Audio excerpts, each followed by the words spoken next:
Hey guys, this might be a short video, but I want to do a quick overview on these Clayburn Moore female figures.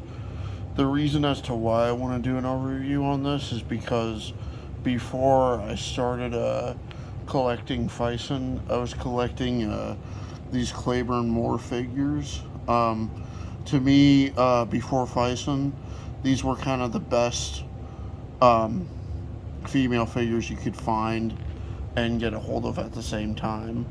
Um, I find female figures to be an interesting topic because it seems to be very in a weird sense, it seems to be kind of taboo. Like anything that isn't Barbie seems to be just sort of taboo, and I don't really understand why that is. I think that I think that um, the older generation just has such a weird idea of boys playing with representations of women or something like that, or just having representations of women being featured alongside male um, male figure counterparts or something like that. Um, like if I could put myself in the shoes of where I was back when I was a kid, I would have to say that I would I would actually have female figures, but I wouldn't make them the main vocal point of a story. But I would still have them.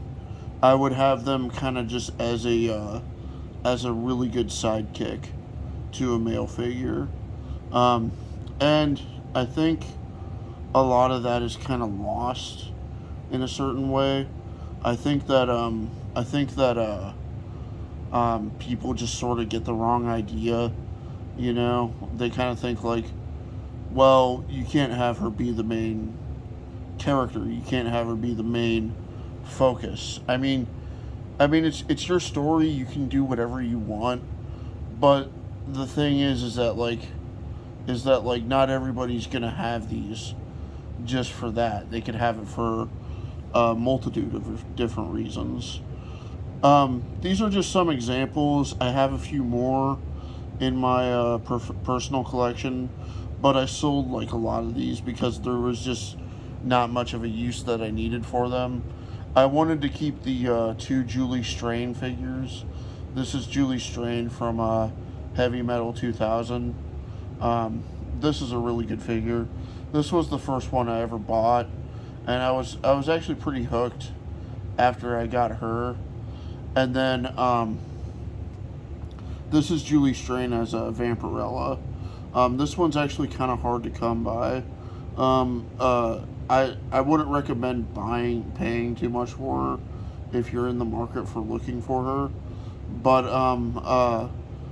if you come across her for a good price, I recommend picking her up, especially if you're a Vampirella fan. She's a good figure. It's interesting too because Julie Strain, there's photos of her out there, basically like cosplaying as a Vampirella, and she makes a good one too. She's got the dark hair, she's got the big breasts. She's definitely got a different version of Vampirella that I think is very sought after. And then you got this one over here. This one I really wish Fison would do a version of. I think it would be an awesome figure. And this is a lady demon. From what I've heard, see, and I don't know much about the Lady Death comics. I love the look of the character, but I tried reading the comics and I didn't like them at all. It felt too much like they're trying to only have the character just be TNA, and I know that that's a lot of comic book characters, but um, I I like it better when the the figure is good looking, but there's also a story behind her. She doesn't have to be TNA, you know. Um, so I really wish Fison would do, or TB League would do a version of this. As for Julie Strain, I really wish Fison would do a version of this one too. Um, uh, I know that they don't really do heavy metal properties. Loose Collector did the Tarna, which I think is maybe a step in the right direction of hopefully we can see TB League uh, heavy metal figures, because Loose Collector I think is kind of affiliated with TB League. I know Executive Replicas is, and Executive Replicas is uh, affiliated with Loose Collector as well. Um, so this one's kind of rare. Um, they're kind of common. I'm not gonna lie; these certain kinds of figures are sort of peg warmers, but they seem to be a little harder to find nowadays than they were. Um, they don't scale very well with like Marvel Legends or um, or God, what is it? They don't scale well with Marvel Legends or Masters of the Universe Classics or Mythic Legions, but but at the time, like I didn't really know any other way to get like good female figures, and luckily all of that's changing. So so since all of that's changing, um, these figures are just getting like really good um, to come by, and these were good sculpts, so they don't have much articulation, but at the time these are kind of the best that you can get. Let me do a comparison on some 112 TB League, because they do scale well with those figures. Um, so give me a second and we'll do some comparisons with those. Okay, here they are with compared to TB League 1/6, and it looks like they actually stack up pretty well. Um, yeah, same proportions, same same same kind of general feel.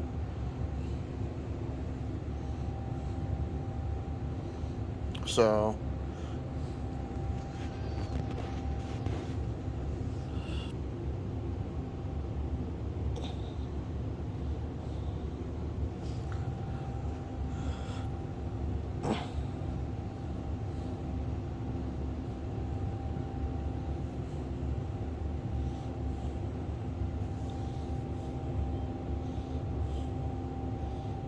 so yeah.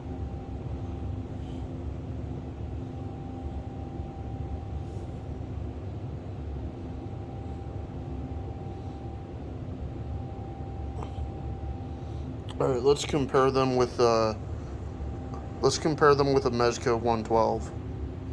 All right, so there's Big Red in the background. Obviously, he's a lot bigger than they are, but it seems like he stacks up pretty well at the same time. You can see even standing on the base of the lamp, he's not really much taller than they are. The biggest thing for me though with the scalings of this scale, and this is honestly more of like a foreign scale, a foreign 1/6 scale, as to where American 1/6 is more closer to like 7 inches. Is like you may have a figure that's the height, but you don't have it to where like the proportions are the same. So